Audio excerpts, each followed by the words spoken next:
And we're live. Welcome for this weekly live stream on the latest and greatest news in Ethereum and DeFi. I do this every Monday at 11 p.m. UTC plus 8. And if you don't know me, I'm Julian, your host, and on Eat the Blocks, I teach blockchain development. And if you want to get started in the DeFi industry and find your first DeFi job, I will do a free live training this month on March 23rd at 11 p.m. UTC plus 8. And for that, you need to register to get started in DeFi. I put the link in the chat. Okay, so last time YouTube censored my own link. So let me try to find a trick so that it doesn't do the same thing. Okay, let me know guys if you cannot see the link, but yeah, I think I managed to trick YouTube. Hi everybody in the chat, Abracadabra, K Foshman, THX, Tucano, Esporao, and FD, hello from the US. Hi everybody. Alright, so we are going to start with the price of Ether. What's going on? What's going on this week? So we had a lot of hope this week. We thought we would go over 2K, but it just fell short of our expectation. We almost believed it, and now we are back to square one. But I mean, at least that's nice. Like we had a nice pump. So yeah, we're all expecting to pass 2K very soon. Also with Bitcoin pumping at 60k, of course it helped. And in terms of the gas price, so we've stabilized the situation, but still pretty high, still around 100 gwei. And the big news for Ethereum this week is that this article that was published by Vitalik Buterin, which basically said that the merge with Ethereum 2.0 could happen way faster than anticipated, and it could be a matter of months. So that means in a couple of months, Ethereum could switch to proof of stake. That's totally crazy. We thought that would happen in 1 year or even more. So that wouldn't be the final merge for Ethereum 2.0. At this stage, it would just be the validation that happened on the Bitcoin chain, but we still wouldn't have all the different charts, so Ethereum wouldn't be scalable yet. So why this happened? It's because miners recently threatened to make a 51% attack on Ethereum. Yes, Ethereum miners said that is really crazy, meaning that they basically threatened to mine a different version of Ethereum that's different from the one all the community agree with. And it's because they disagree with the upcoming EIP 1559 update, which will reduce their fee of about 30%. So I've made a video about EIP 1559 last week where I said that I won't cry on miners because they made so much money recently. In February, they made something like $1.4 billion. It's absolutely insane. I think this is really a game of chicken, you know, like when there are two cars who drive into each other and the last one who swerve off the road is a chicken.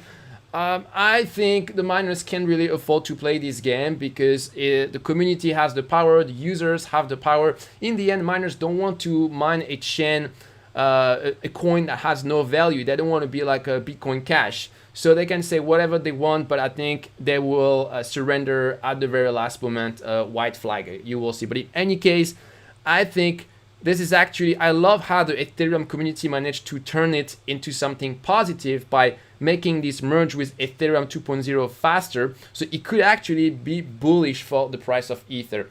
All right, so next, let's see what's going on with the market cap on DeFi. So we haven't broken yet the all-time high of about 40 billion that we reached last month, but in terms of Ether that is locked in DeFi, it's really nice to see that we keep having more and more Ether. So the total number of coin on Ethereum is about 110 million. So we are approaching 10% of the total market value of Ethereum, which is locked in DeFi. So that's a very important metrics. And now we have more and more projects that are worth 1 billion or more. So yeah, we have more than 10 projects over 1 billion here. So it's really nice. And very soon we're going to have our first protocol at 10 billion.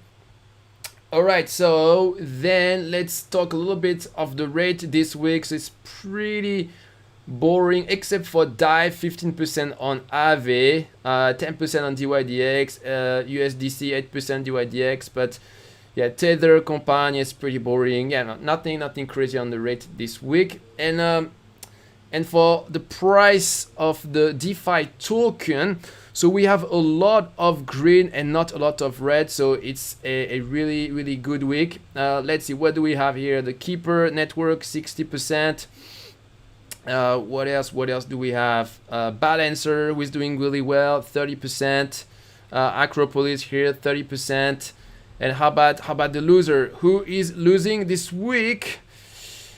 So I don't know this project. I guess this is on a Binance Smart Chain. Saffron Finance minus 30%. Saffron Finance is just so volatile. It's like 1 week it's up, the other week it's down.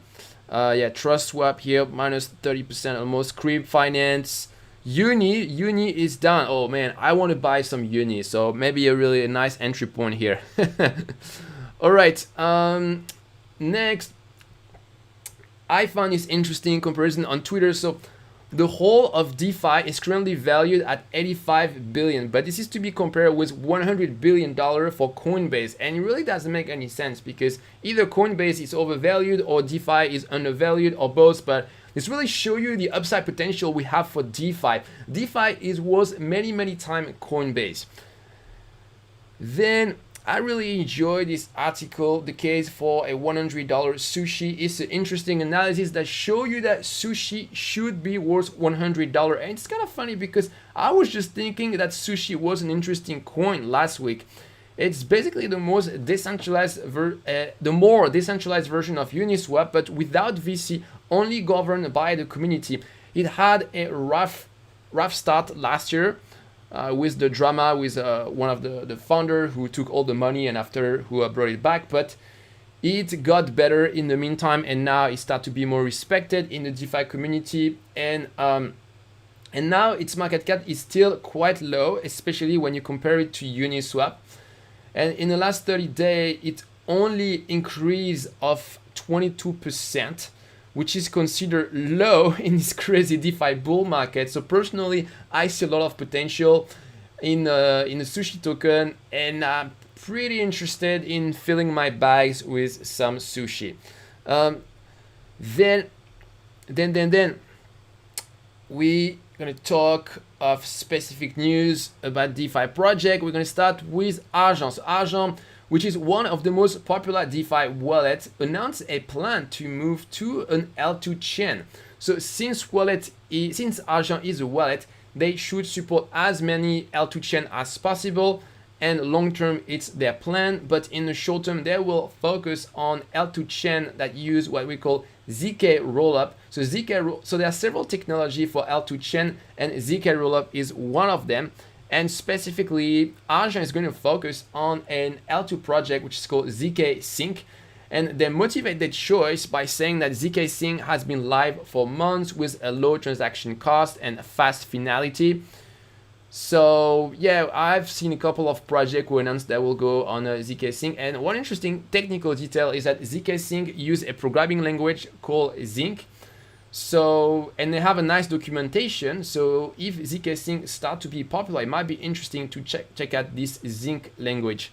Then some news of MakerDAO, the creator of DAI. So they said that they will release a bridge for DAI and other Ethereum token into Optimism, which is another big L2 scaling solution. So with their bridge, basically you'll be able to move your DAI token back and forth really easily.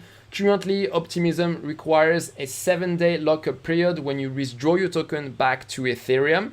So with this bridge of Maker, it will reduce this lockup period a lot and will allow almost instant withdrawal of DAI. So we do need this kind of big improvement in terms of user experience if we want layer 2 chain to start to have some serious adoption in the ecosystem. And when we start to have some adoption for L2, it means that Ethereum is back in the game for DeFi, and it would be much harder for other chain to just do a copy and paste of Ethereum and just say, oh, we're the new chain for DeFi. No. not so fast, not so fast. And for your information, Synthetics, which is another big DeFi protocol, is also working on an integration with Optimism. So it's really one of the L2 that is getting some serious traction at the moment. All right, so next we're gonna talk of degenerative finance. Degenerative finance is a partnership between Yuma and IMMINENT, and they are launching a stock index that will track the sentiment of the Wall Street Bet community on Reddit. So the index will feature the 10 most bullish stocks according to Wall Street Bet. It will be available as a token on Ethereum in their project Degenerative Finance. Early users will benefit from substantial liquidity mining reward and some NFT as a bonus. So guys, I think it's very important to give some context here and to give some credit. So I, Julian, was the first one who showed you how to track the sentiment of Wall Street Bet Reddit here on my channel, okay? So very important to mention it. Yeah, so later check out this video if you want to build your own index like Yuma and Yam Finance. Actually, this video I've made on Wall Street Bet, it was one of the most popular video I've made for my channel. So yeah, it's pretty sweet. Next. So yeah, interesting stat here for wrap BTC. So 1% of the supply of Bitcoin is now tokenized on Ethereum. That's a growth of 100 times, from 100 million to 10 billion in less than a year. So it really shows you how Ethereum is like a liquidity black hole. It attracts everything in its wake, and we will see more and more people who realize this. We will see more and more of this synthetic token on Ethereum, and I can't wait the day when we will see some synthetic stocks on Ethereum. This day will come and it will be really big. Then some news about StakeWise, so which is a protocol to easily stake on Ethereum 2.0. They announced that they raised $2 million. So compared to other staking solutions, they are more decentralized.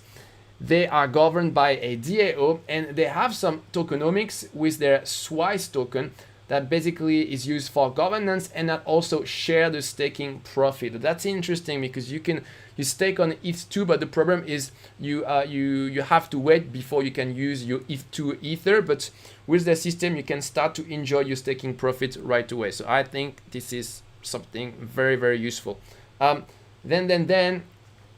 BlockFi. News for BlockFi. So this is an app to earn some interest on your crypto, and they just raised 350 million from VCs for a valuation of 3 billion. So just to be clear, this is a centralized project. It's not really pure DeFi, but you can get interest on your crypto there. And they kind of look like Robinhood, but for crypto. Yeah, I had no idea they were so big. Yes, $350 million. Wow. Then we're gonna talk of some hacks. So this week, Dodo, which is a new kind of decentralized exchange, has been hacked for $2 million.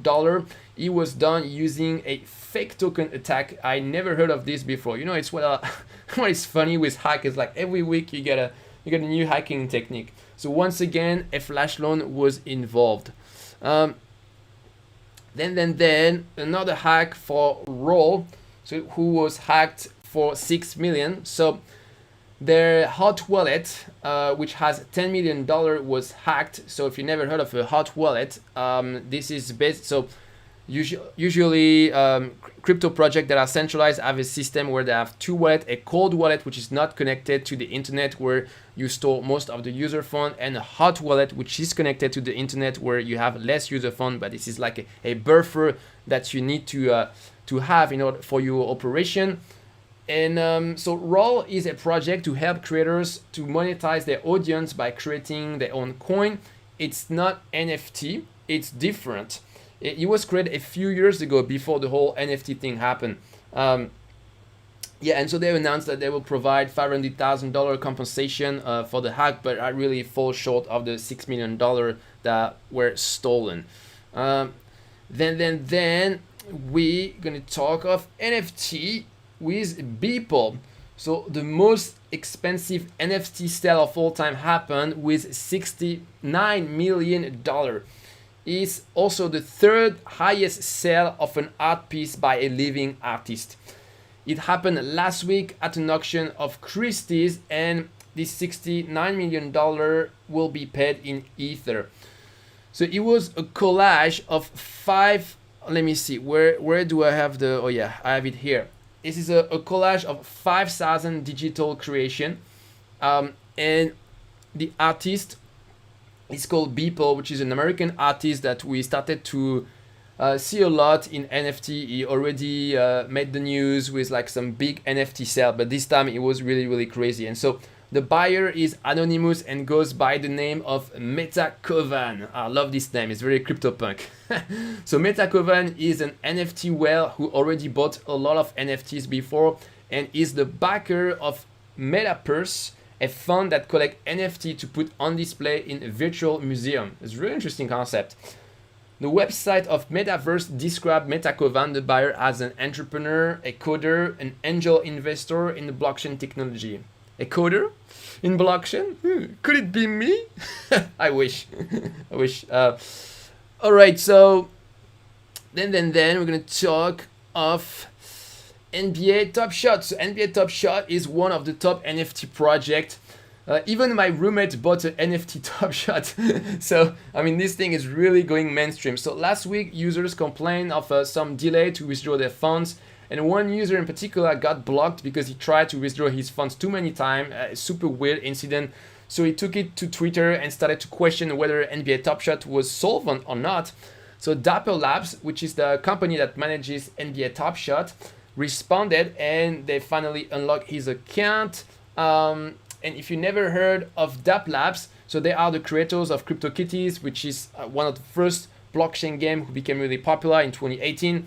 So the moral of this story is be careful when you use services that you don't control, where you don't control your private keys, which is the case of NBA Top Shot.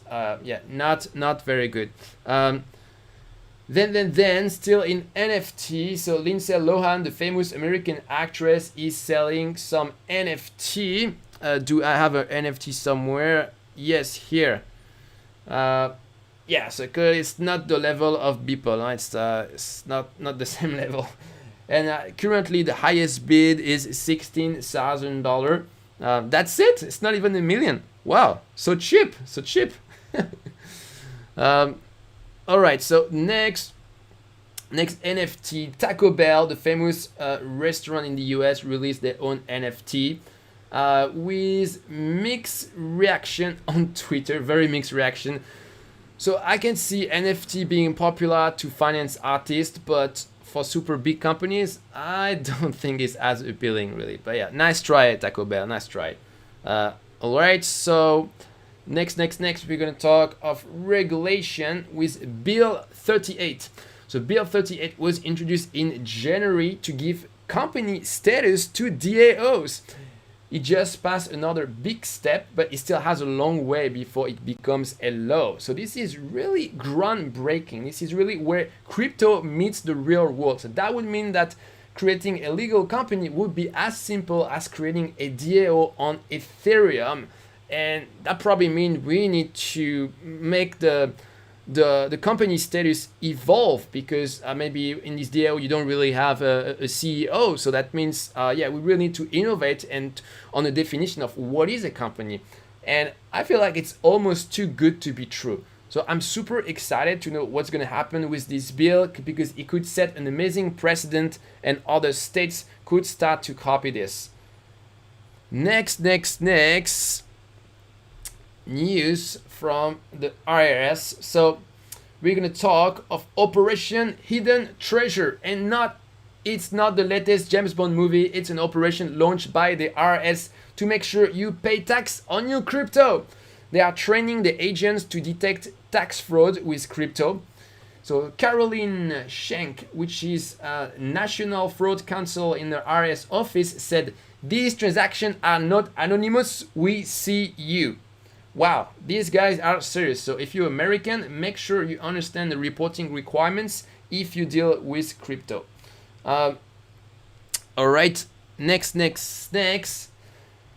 Binance is being investigated by the CFTC, which is a regulator in the US to protect American consumers. It's being investigated because of concern that it could have allowed American on the platform. So we all have in memory the unfortunate story of BitMEX and its CEO who is being sued by the American government for allowing US citizens on its platform. So Binance want to avoid to suffer the same fate, of course. Okay, guys, so I am going to give you my crazy conspiracy theory.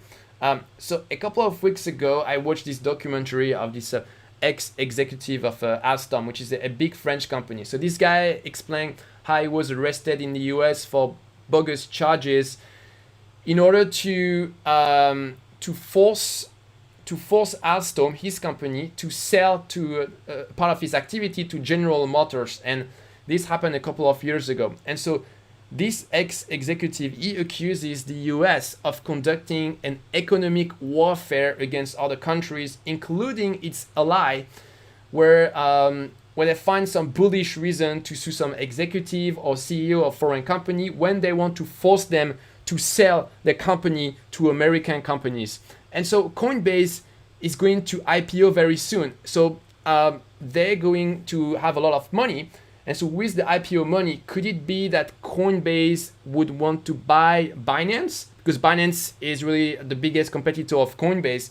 So I know it's a bit out there. It's really a crazy conspiracy theory, but I find that the timing for this investigation on Binance is really weird. And I know that Binance refuses American customer. For example, my roommate, who is American, he tried to create an account on Binance and was refused because he's American. So yeah, I really think they enforce this rule of not allowing Americans. So yeah, I don't understand why there is this investigation on Binance just right now. Very, very strange. Okay, so next we're gonna talk of some news for developers. So Open Zeppelin just released a new product called Sentinel. So this is a tool to do some smart contract monitoring. This can alert you when it detects some abnormal activity or some hack, and it's part of a product that is called Defender. So Open Zeppelin, they are really a big name for blockchain developers. They are the creator of the Open Zeppelin framework, which is a Solidity library, which is very used to create all the ERC20 token. And a lot of developers don't know this, but actually Open Zeppelin is also very famous in the security space because they've done a lot of smart contract audits. So yeah, I'd like to check out their product. All right, so now we're gonna move on to Q&A. And if you haven't registered for my free training, how to get started in DeFi, do it now. I will explain you how you can get your first DeFi job and what's the best way to learn DeFi development. DeFi is moving super fast and it can be super confusing. So I'm gonna make it simple for you. Let me put the link in the chat. Yeah, so let me know if you cannot see the link because sometimes YouTube, for some weird reason, censor my own hack. Super weird. All right, so I'm gonna scroll up in the chat and see the question. So yeah, Abracadabra, did you check the butterfly protocol? Yeah, I saw your comments, but I saw it too late. Maybe another time. FD, hello from US. Frank Bruno, Simco North Trading, hey broski. Ghetto Finance, hi. Jen O'Bladen, hello. Alton Joseph, hello, good evening. Abracadabra, what are your thoughts about the... Oh, okay. Same question. Sorry, man. I didn't have enough time for this one. Maybe in next live stream. IODG, hello. IODG, please talk about ETH miner champion EIP 3368. Okay, maybe another time. Never heard of that one. Jeremy Hauser, Reef Finance looking great. What is that? What? Sounds like it just got wrecked, no? Is it why you're laughing? Abracadabra?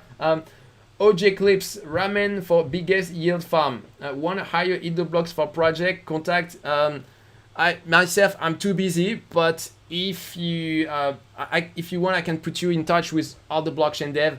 You'll find the link to my email in the description of the video.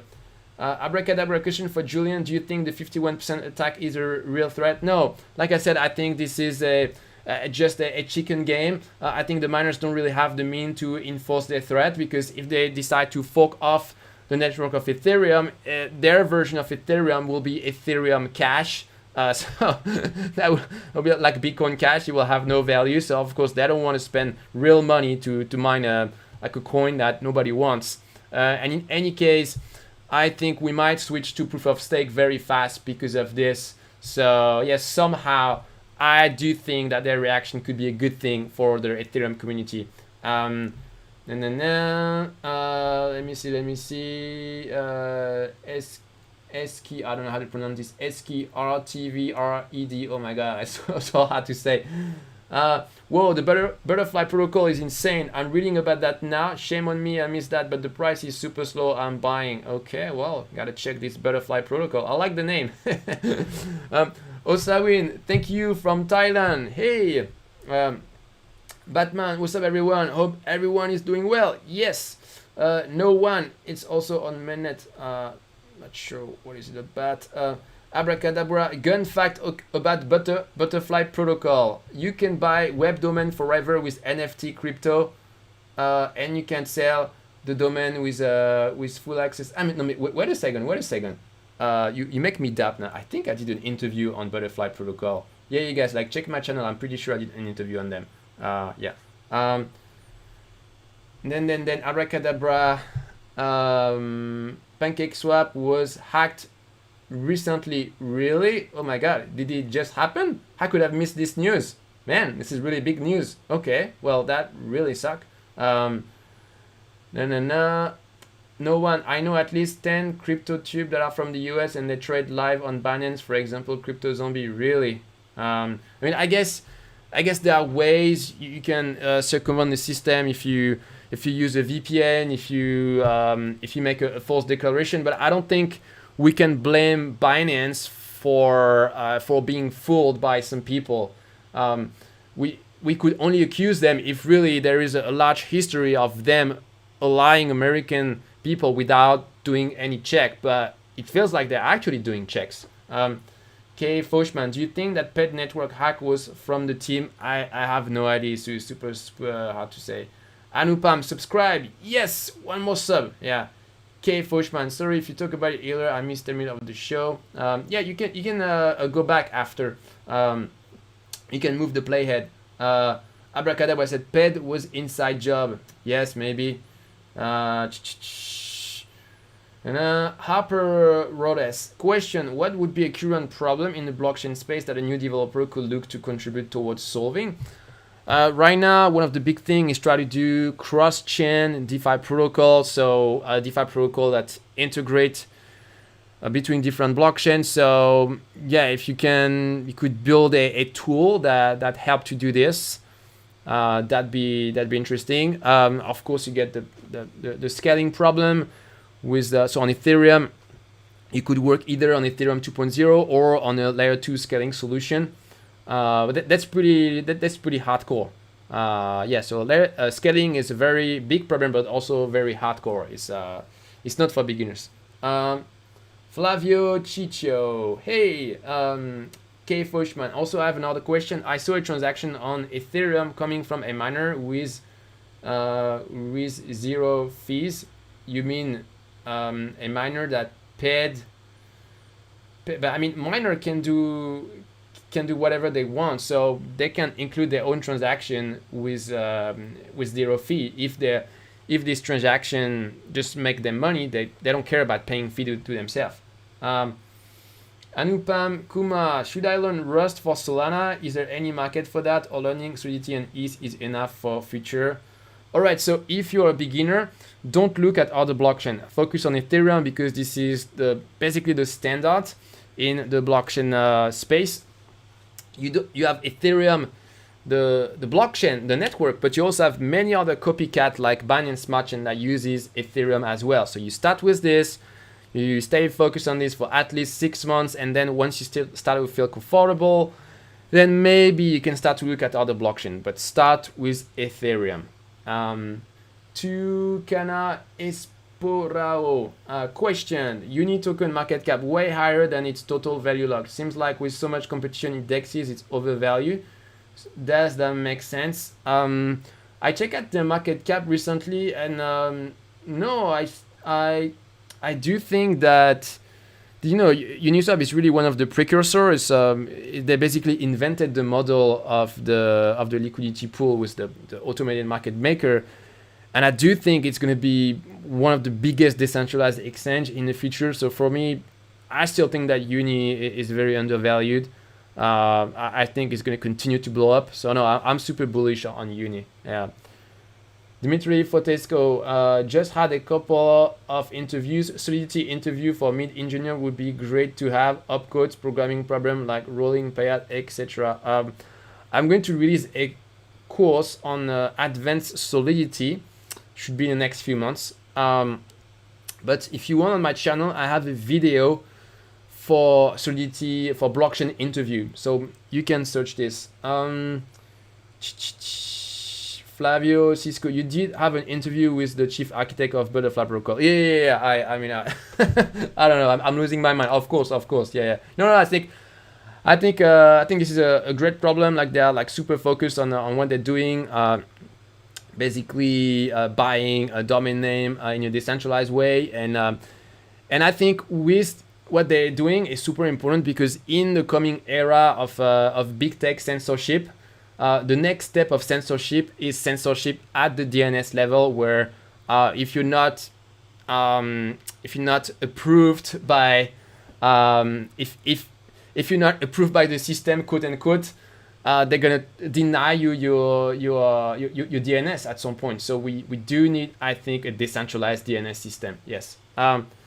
Dmitry Fotesco, love your DeFi mastering course so far. Yes, thank you for the feedback. BLZN57 miner, Cream Finance and PancakeSwap both DNS hijack. Okay.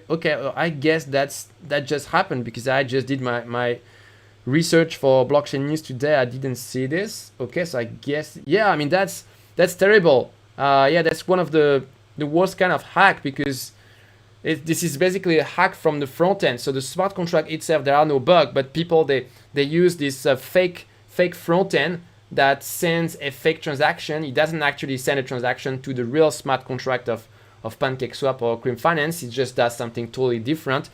And because on our wallets, oftentimes we use a hardware wallet or even with software wallet, you can't really understand a lot of time what the transaction is doing. If this is a simple Ether transfer or token transfer, the wallet is capable of telling you, okay, are you sure you want to confirm to send this many token to this address? So this is easy, but as soon as this is doing something more complex where you call a function with some argument, then you just see some gibberish, some hexadecimal, and so users aren't able to confirm. So I think next super important is to improve the user experience on wallet where users can see exactly the name of the function they are calling, and very important also that you have a way to check the address of the smart contract to make sure this is the correct smart contract. Yes.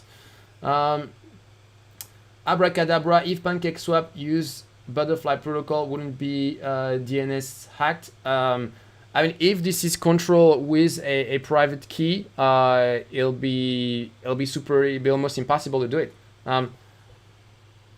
Frank Bruno, link please. Binance Smart Chain to ETH bridge. You can check it. Is one of the, I think it's the video just before that one on my channel. Abracadabra, thanks for your work, Julian. Love this channel, sharing you everywhere. Oh, thanks, man. Really appreciate. I know you're here like pretty much every time. I love it. And I mean, I know there are many of you who come here every time. I love it. You know, it's really what gives me some motivation to continue. All right, guys. Well, I think we reached the end of the question for today. So we're gonna wrap it up here. So yeah, one last time for those who haven't subscribed to my free training, how to get started in DeFi. This is the link, and I'll see you guys for another video on my channel. Have a great week. Bye bye.